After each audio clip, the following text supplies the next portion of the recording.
Hello friends, hi, this is Apoorva and I welcome you to civils tube. I hope you all are good. तो आज का जो हमारा lecture है, इसमें हम हमारी जो एंशिएंट इंडियन हिस्ट्री सीरीज चल रही है उसी को आगे कंटिन्यू करेंगे।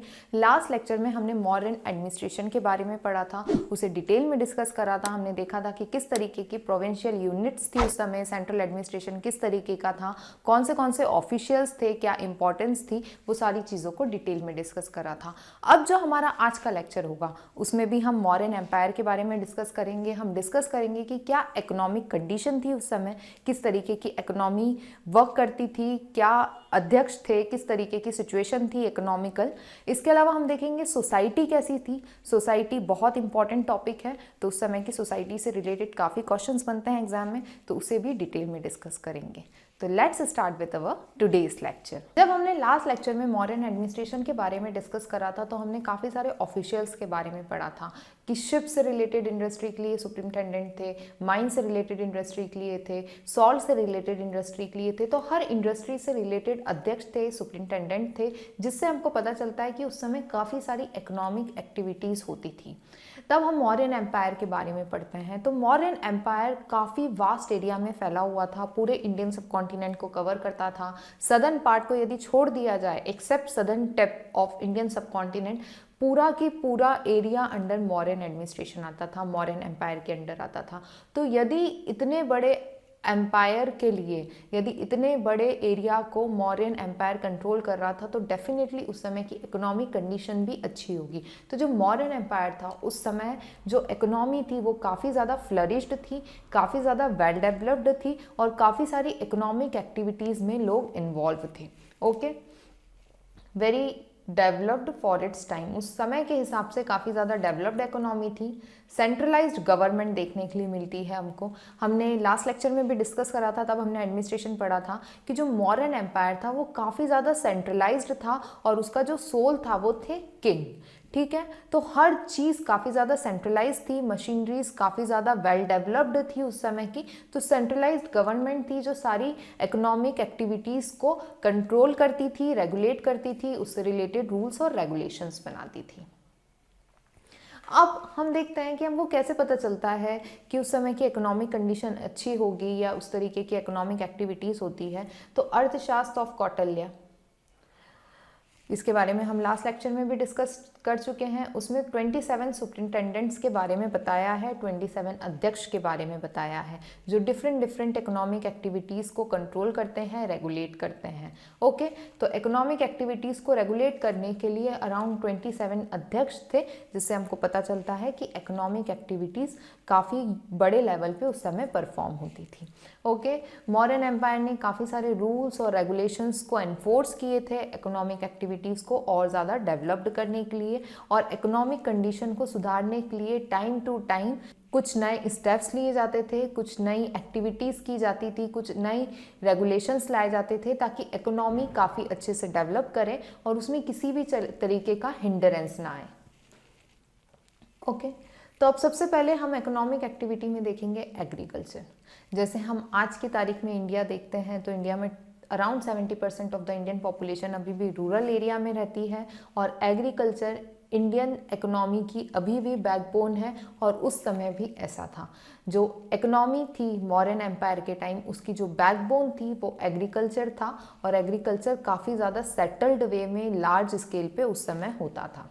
ओके, और हम देखते हैं कि जो मौर्यन एम्पायर था उस समय जो लैंड थी वो रेगुलर इंटरवल के बाद में एसेस होती थी, लैंड का प्रॉपर असेसमेंट होता था कि क्या प्रोडक्शन कैपेबिलिटी है, लैंड किस तरीके से प्रोडक्शन प्रोवाइड कर पाएगी, किस तरीके से लैंड की प्रोडक्टिविटी है, उस अकॉर्डिंगली लैंड के ऊपर टैक्सेस लगाए जाते थे। तो प्रॉपर असेसमेंट ऑफ लैंड होता था मौर्यन एम्पायर के टाइम पे। इसके अलावा हम देखते हैं कि मौर्यन एम्पायर ने काफ़ी सारे स्टेप्स लिए ताकि एग्रीकल्चर अच्छे से हो सके, जैसे कि इरिगेशन प्रोजेक्ट्स, इरिगेशन के लिए डैम्स वगैरह भी बनाए। इसके बारे में हमको कैसे पता चलता है, तब हमने हिस्टोरिकल सोर्सेस पढ़े थे, तो हमने रुद्रदामन इंस्क्रिप्शन के बारे में पढ़ा था जो कि गिरनार रीजन में है। उसमें दिया हुआ था कि जो चंद्रगुप्त मौर्य थे उनके गवर्नर जो कि उस समय गिरनार में थे, उन्होंने वहाँ पर एक सुदर्शन लेक बनवाया था जिसका मेन ऑब्जेक्टिव था कि एग्रीकल्चर प्रॉपर ढंग से हो सके और वहाँ पे वाटर की अवेलेबिलिटी हो सके। ओके, तो हमको क्या पता चलता है इन सारी चीज़ों से कि एग्रीकल्चर को फ्लरिश करने के लिए डैम्स और इरिगेशन प्रोजेक्ट्स पे भी उस समय पे वर्क होता था। तो ये काफ़ी इम्पॉर्टेंट चीज़ है। इससे हमको ये पता चलता है कि ओवरऑल एग्रीकल्चर पे काफ़ी ज़्यादा फोकस किया जाता था और एग्रीकल्चर एक बहुत इम्पॉर्टेंट इकोनॉमिक एक्टिविटी थी उस समय पे। ओके, इसके अलावा हम देखते हैं कि एग्रीकल्चर प्रॉपर ढंग से होता था, इरिगेशन प्रोजेक्ट्स के ऊपर भी गवर्नमेंट काम करती थी, काफ़ी सारी चीज़ें, काफ़ी सारे स्टेप्स लेती थी। तो हम देखते हैं कि उस समय जो इरिगेशन प्रोजेक्ट्स पे काम होता था उसके लिए जो गवर्नमेंट थी, जो मौर्यन एम्पायर था, वो टैक्स लेता था। तो यहाँ पर हम क्या देखते हैं, वाटर टैक्स। ओके, इसके अलावा जो एग्रीकल्चर लैंड थी उसके ऊपर जो टैक्स लगता था वो किस तरीके से लगता था, 1/4 से लेकर 1/6 ऑफ द प्रोड्यूस, 25% से के आसपास से लेकर अराउंड 16.66% ऑफ द जो प्रोडक्शन था वो एज अ प्रोड्यूस स्टेट लेता था। ठीक है, स्टेट के पास चला जाता था। इसके अलावा हम देखते हैं कि काफ़ी सारी एग्रीकल्चर लैंड ऐसी हुआ करती थी जो कि स्टेट ओन्ड होती थी। ओके, स्टेट ओन्ड फार्म्स के बारे में भी हम देखते हैं मॉडर्न इकोनॉमी के टाइम पे। यदि हम क्रॉप्स की बात करें तो जो उस समय की मेन क्रॉप्स थी वो थी rice, coarse grain, sesame, paper, saffron, pulses, wheat, linseed, mustard, vegetable, fruits of various kind और शुगर केन, ये सारी चीज़ों का प्रोडक्शन होता था उस समय। तो तब हम ये सारी क्रॉप्स के बारे में पढ़ते हैं तो हमको ऐसा लगता है कि हम प्रेजेंट डे इकोनॉमी की बात कर रहे हैं, बट ये उस समय की सोसाइटी थी, मॉडर्न एम्पायर के टाइम की। ओके, तो उस समय भी इन सारी चीज़ों का प्रोडक्शन लार्ज स्केल पे होता था। एनिमल हस्बेंड्री, इसके ऊपर भी काफ़ी ज़्यादा फोकस था मॉडर्न एम्पायर के टाइम पे। काफ़ी ह्यूज लेवल पे एनिमल रेयरिंग हुआ करती थी और ये काफ़ी सारे लोगों का इम्पोर्टेंट ऑक्यूपेशन था उस समय पे। इसके अलावा हम देखते हैं कि काफ़ी सारी मैन्युफैक्चरिंग और इंडस्ट्रियल सेक्टर्स भी थे। ये हमको कैसे पता चलता है, जैसे कि माइन से रिलेटेड अध्यक्ष थे उस समय, शिप इंडस्ट्री से रिलेटेड अध्यक्ष थे। तो बहुत सारी इंडस्ट्रीज से रिलेटेड अध्यक्ष थे। तो हमको पता चलता है कि जो मैन्युफैक्चरिंग और इंडस्ट्रियल सेक्टर था वो भी इस समय काफ़ी ज़्यादा डेवलप्ड था।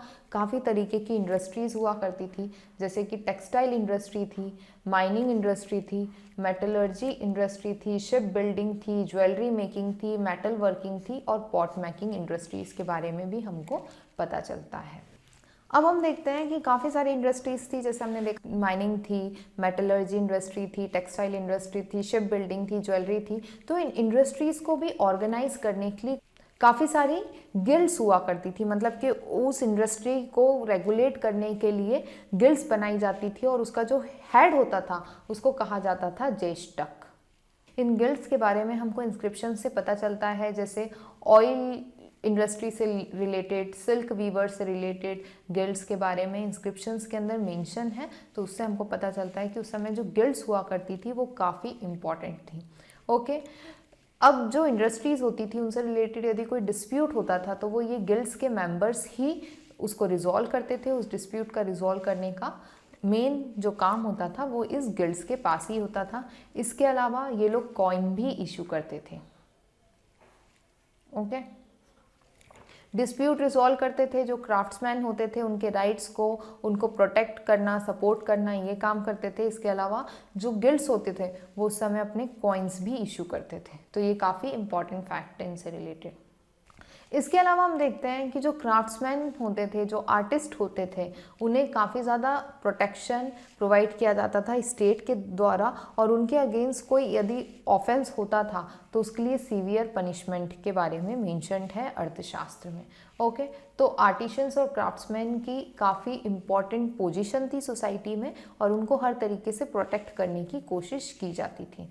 ओके, इसके अलावा हम देखते हैं कि जो मॉडर्न एम्पायर था वो काफ़ी ज़्यादा सेंट्रलाइज्ड था। काफ़ी सारी इंडस्ट्रीज़ ऐसी हुआ करती थी जिस पे स्टेट मोनोपोली थी, जैसे कि हम माइंस देखते हैं, माइंस के ऊपर। इसके अलावा जो सॉल्ट और वाइन होती है उसकी मैन्युफैक्चरिंग के ऊपर भी जो स्टेट थे उनका फुल रेगुलेशन था, स्टेट की फुल मोनोपोली थी इन सारी चीज़ों के ऊपर। इसके अलावा हम देखते हैं कि जो शिप बिल्डिंग होती है और जो मैन्युफैक्चरिंग ऑफ आर्म्स होते हैं उसके लिए भी रॉयल मोनोपोलीज थी। ये मैगस्थनीज ने अपनी बुक इंडिका के अंदर बोला है। ओके, तो काफ़ी सारी इंडस्ट्रीज मोनोपोलीज वाली थी उस समय, स्टेट्स के पास ही उनको ऑपरेट करने का, रेगुलेट करने का राइट होता था। कोई और उस इंडस्ट्रीज के अंदर काम, मतलब कि कोई और उस तरीके की इंडस्ट्री नहीं खोल सकता था, उस पर स्टेट की मोनोपोली थी। इसके अलावा हम देखते हैं कि जो स्लेव लेबर्स होते हैं वो माइंस और फैक्ट्रीज में उस समय काम करते थे। ओके, तो एक काफ़ी वेल डेवलप्ड इकोनॉमी थी, काफ़ी वेल डेवलप्ड इंडस्ट्रीज़ हुआ करती थी, प्रॉपर ढंग से हर चीज़ डिवाइडेड थी, सबको पता था कि हमारे क्या काम है क्या काम नहीं है, उससे रिलेटेड प्रॉपर रूल्स रेगुलेशंस थे। तो एक काफ़ी अच्छे लेवल पे इस समय की जो इकोनॉमी थी वो काम कर रही थी। अब हम देखते हैं कि इतने बड़े लेवल पे इकोनॉमी फ्लरिश्ड थी, तो डेफिनेटली यहाँ पे एक्सपोर्ट इंपोर्ट ये सारी चीज़ें भी लार्ज स्केल पे होती होगी। तो ट्रेड और कॉमर्स ये भी बहुत इंपॉर्टेंट एक्टिविटी थी मौर्यन एम्पायर के टाइम पे। हम देखते हैं कि काफ़ी लार्ज स्केल पे इंटरनल ट्रेड, मतलब कि जो मौर्यन एम्पायर था उसके अंदर, जैसे राजस्थान से कर्नाटका कुछ जा रहा है, कर्नाटका से राजस्थान कुछ जा रहा है, तो इंटरनल ट्रेड भी काफ़ी बड़े लेवल पे होता था। उसके अलावा एक्सटर्नल ट्रेड भी था, काफ़ी सारी अरेबियन कंट्रीज़, यूरोपियन कंट्रीज़ के साथ उस समय इंडिया का ट्रेड चलता था। ओके, हेलेनिक वर्ल्ड मतलब कि ग्रीक वर्ल्ड और इसके अलावा वर्मा के साथ में भी काफ़ी सारी ट्रेड हुआ करता था उस समय। यदि हम एक्सपोर्ट की बात करें तो क्या एक्सपोर्ट करता था इंडिया उस समय?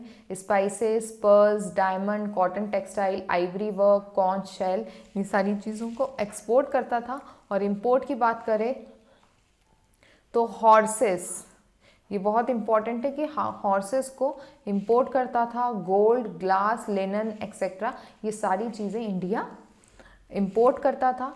इसके अलावा यदि हम बैलेंस ऑफ ट्रेड की बात करें तो वो इंडिया के फेवर में था, मतलब कि इंडिया जितना एक्सपोर्ट करता था उसके कंपैरिजन में काफ़ी कम चीज़ों को इंपोर्ट करता था। तो बैलेंस ऑफ ट्रेड क्या था?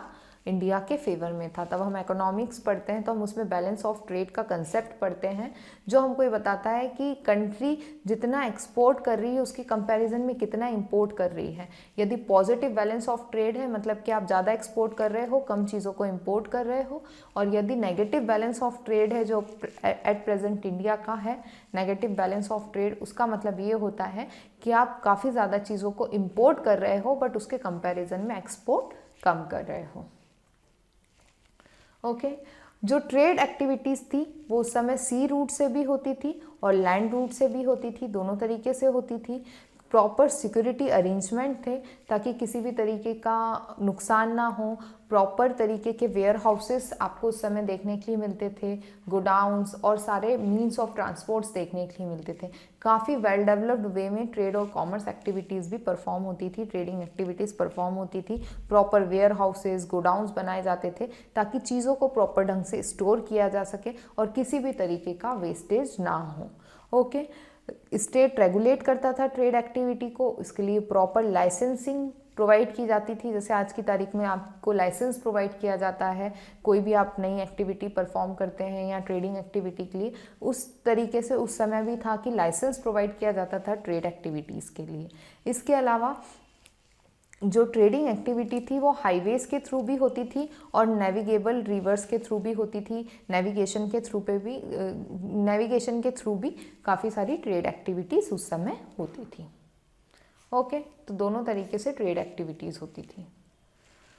यदि हम ट्रेड रूट की बात करें तो यदि हम लैंड रूट की बात करते हैं, इंटरनल ट्रेड के लिए बात करते हैं, तो साउथ वेस्ट की कनेक्टिविटी के लिए जो सरावस्ती प्लेस थी, वहाँ से प्रतिष्ठान जो प्लेस है उसकी कनेक्टिविटी के लिए प्रॉपर रूट था। साउथ ईस्ट कनेक्टिविटी के लिए था, ईस्ट वेस्ट रूट था। तो इस तरीके से काफ़ी सारे रूट्स थे। और यदि हम सबसे बिजी रूट की बात करें तो वो तक्षशिला से पाटलिपुत्र वाला रूट हुआ करता था।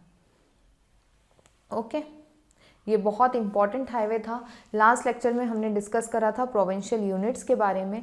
प्रोविंशियल यूनिट्स के अंदर पर्टिकुलर कैपिटल्स थी और उन्हीं कैपिटल्स को कनेक्ट करता था ये इंटरनल रूट वाला ये जो रोड हुआ करता था वो। इसके अलावा यदि हम कोस्टल एरियाज़ की बात करें तो भरूच और सुपारा, ये दोनों बहुत इंपॉर्टेंट ट्रेड पोर्ट्स थे, वेस्टर्न कोस्ट पे थे। और यदि हम ईस्टर्न कोस्ट की बात करते हैं तो ताम्रलिप्ति, ये काफ़ी इंपॉर्टेंट पोर्ट था इन बंगाल। ओके, तो ये इंपॉर्टेंट है। इसके अलावा जो ईस्ट कोस्ट रूट था उस पर काफ़ी ज़्यादा ट्रैफिक रहता था as compare to west coast route. ये याद होना बहुत ज़रूरी है कि कौन से पोर्ट्स थे, इंपॉर्टेंट पोर्ट्स थे, क्योंकि इसी बार हमने जो है यूपीएससी प्री का पेपर देखा, उसके अंदर स्पेसिफिकली पोर्ट सिटीज़ के नाम मेंशन थे और पूछा गया था कि गुप्ता परेड से रिलेटेड है या नहीं है, उस समय की है या नहीं है, या ये किस चीज़ के लिए फेमस थी। इसलिए आपको पता होना चाहिए कि कौन से परेड में कौन सी पोर्ट सिटीज़ काफ़ी इंपॉर्टेंट है। तो मॉरियन परेड की बात करें तो ये 3 पोर्ट सिटीज़ काफ़ी इंपॉर्टेंट है। ओके, यदि हम करेंसी की बात करते हैं तो सबसे ज़्यादा कॉमनली यूज्ड जो समय करेंसी थी वो थी punch marked coin, punch marked silver coin. Okay, ये सिल्वर का होता था, इस पे एक तरफ बना होता था पिकॉक का सिंबल और एक तरफ होता था क्रिसेंट और हिल का सिंबल। इसे हम पंड भी बोलते थे उस समय, और ये एक इम्पीरियल करेंसी थी जो कि मॉरियंस के द्वारा यूज़ की जाती थी। इसके अलावा कॉपर पंच मार्क्ड कॉइन भी यूज़ होते थे, बट इनका यूज़ कम था as compare to silver punch marked coin. Okay, जो कॉपर टोकन मनी होती थी उसको काकिनीक भी कहा जाता था। इसके अलावा जो वेट्स और मेजर्स होते थे उसको भी उस समय की जो गवर्नमेंट थी, उस समय का जो मॉरियन एम्पायर था वो कंट्रोल करता था, रेगुलेट करता था। तो हमने अभी तक देखा कि जो इकोनॉमी थी वो काफ़ी डेवलप्ड थी, अलग अलग इकोनॉमिक एक्टिविटीज़ होती थी, जैसे कि हमने एग्रीकल्चर देखा, फिर एनिमल हस्बेंड्री देखा, उसके अलावा हमने ट्रेड एंड कॉमर्स देखा, इंडस्ट्री और मैन्युफैक्चरिंग यूनिट्स के बारे में भी देखा। अब हम देखते हैं कि जो मॉरियंस थे उस समय किस तरीके की सोसाइटी हुआ करती थी। ओके, यदि हम कौटिल्य की बात करें, अर्थशास्त्र की बात करें, तो अर्थशास्त्र के अंदर वर्ण सिस्टम को उतना ज़्यादा इम्पोर्टेंस नहीं दिया गया है, और अर्थशास्त्र से हमको ये कंक्लूजन मिलता है कि वर्ण सिस्टम उतना ज़्यादा रिजिड नहीं था जितना कि स्मृति टेक्स्ट में दिया हुआ है।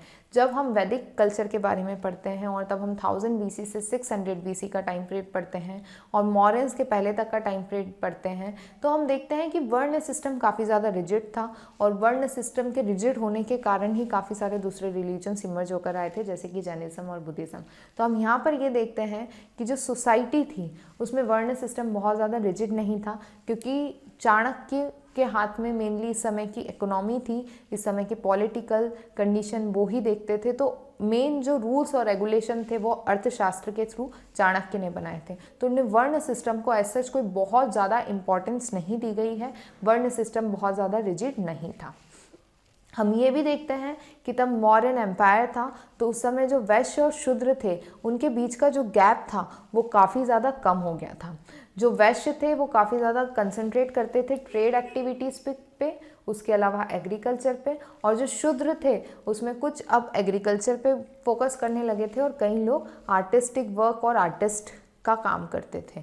ओके, तो ये जो मतलब कि जो गैप था, जब हम वर्ण सिस्टम पढ़ते हैं ब्राह्मण, क्षत्रिय, वैश्य और शूद्र, तो जो वैश्य और शूद्र थे उनके बीच का जो गैप था वो काफ़ी ज़्यादा कम हो चुका था।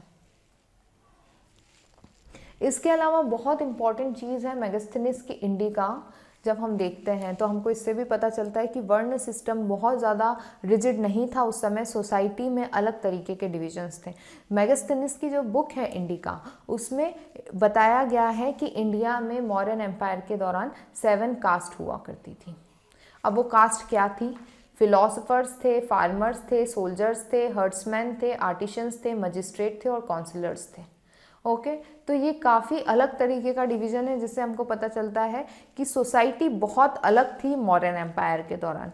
ओके, मेगास्थनीज ने एक और बहुत इंपॉर्टेंट बात बोली है अपनी टेक्स्ट इंडिका में। इन्होंने कहा है कि इंडिया में स्लेवरी नहीं थी, स्लेवरी एब्सेंट थी। ऑल्दो ऐसा नहीं है कि उस समय स्लेवरी नहीं थी, क्योंकि जो दूसरे हमारे पास सोर्सेस है उससे हमको पता चलता है कि उस समय इंडिया में स्लेवरी थी। हम आगे भी डिस्कस कर चुके हैं कि जो फैक्ट्रीज और माइंस होती थी उसके अंदर स्लेव्स काम करते थे।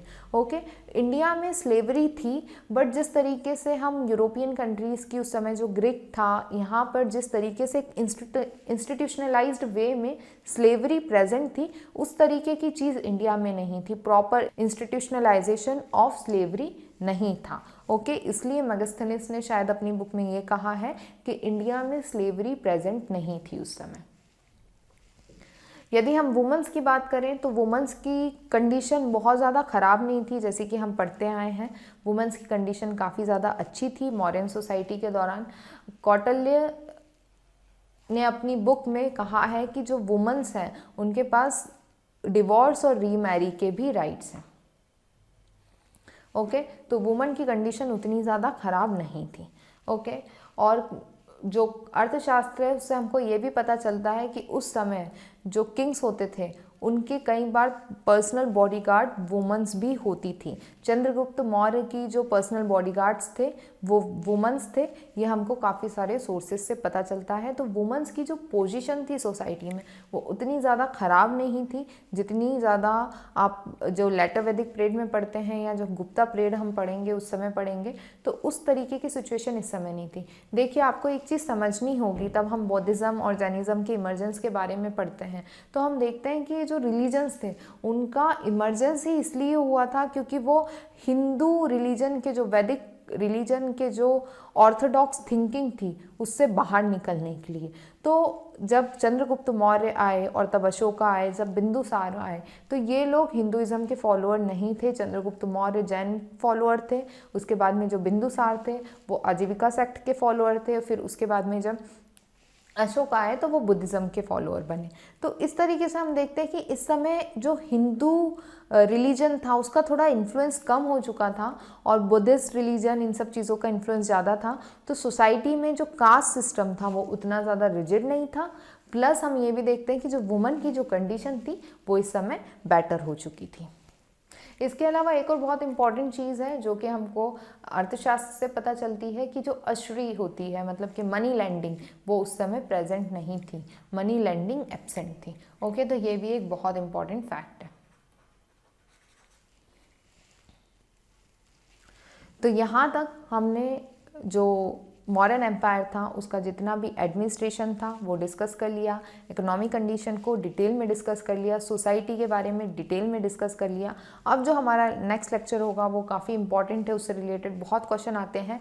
Art and architecture of modern empire, ये बहुत इंपॉर्टेंट टॉपिक है, हम इसको डिटेल में कवर करेंगे। जो हमारा आर्ट एंड कल्चर वाला पार्ट है उस पॉइंट ऑफ व्यू से भी, ताकि आपका यहीं पर वो वाला पोर्शन भी कवर हो जाए। तो आज के लिए बस इतना ही। Thank you for watching this session. यदि आपको हमारे लेक्चर्स अच्छे लग रहे हैं तो प्लीज़ लाइक करें, सब्सक्राइब करें, ज़्यादा से ज़्यादा शेयर करें ताकि मैं और ज़्यादा मोटिवेट होकर इस तरीके के लेक्चर्स बना पाऊँ। Thank you.